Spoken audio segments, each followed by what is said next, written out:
Keputusan Muhyiddin Yassin melantik Ismail Sabri Yaakob sebagai Timbalan Perdana Menteri menunjukkan Presiden Bersatu itu bersedia menerima UMNO mengemudi Kerajaan Perikatan Nasional jika beliau perlu berundur dalam masa terdekat, kata bekas Setiausaha UMNO Bandar Tun Razak, Zaharin Yassin.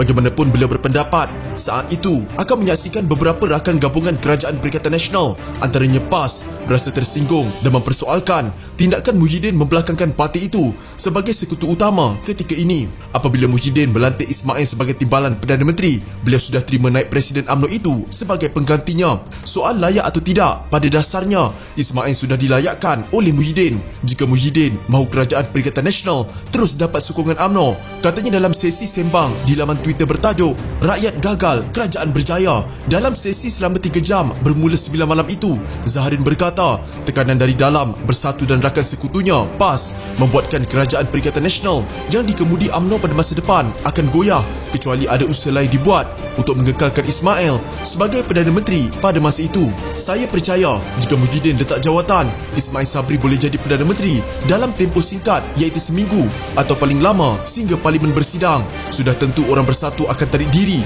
atau PAS juga akan berundur dari gabungan itu kerana mereka berasa ada bargaining power dan hak untuk menjawat jawatan Timbalan Perdana Menteri. Katanya, justru landscape politik negara pada masa itu akan menyaksikan aksi lebih menarik dengan Azmin Ali dilantik sebagai Timbalan Perdana Menteri sebagai usaha menurut percaturan dan kehendak Muhyiddin. Jadi pandai-pandailah Ismail Sabri kalau jadi Perdana Menteri untuk seimbangkan undi sokongan. Walaupun kita tahu Azmin tidak popular dalam kalangan rakyat, katanya.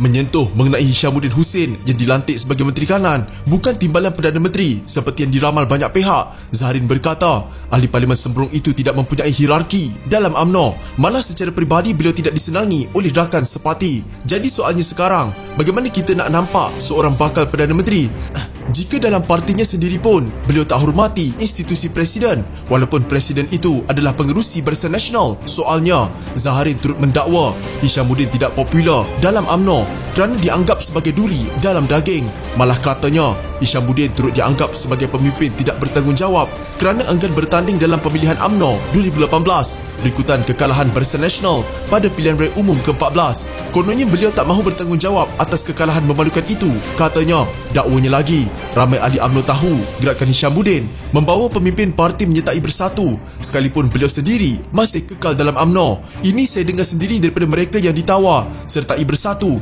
tetapi tidak mahu mengikut kehendaknya, kata Zaharin. Pada 7 Julai, Muhyiddin melantik Ismail sebagai Timbalan Perdana Menteri tambahan kepada portfolio Menteri Pertahanan yang masih dipegangnya. Hishamuddin pun dilantik sebagai Menteri Kanan mengetuai kluster keselamatan yang sebelum ini disandang Ismail. Pelantikan itu diumumkan kurang beberapa jam sebelum mesyuarat tergempar Majlis Kerja Tertinggi UMNO yang membuat keputusan menarik balik sokongan kepada Muhyiddin.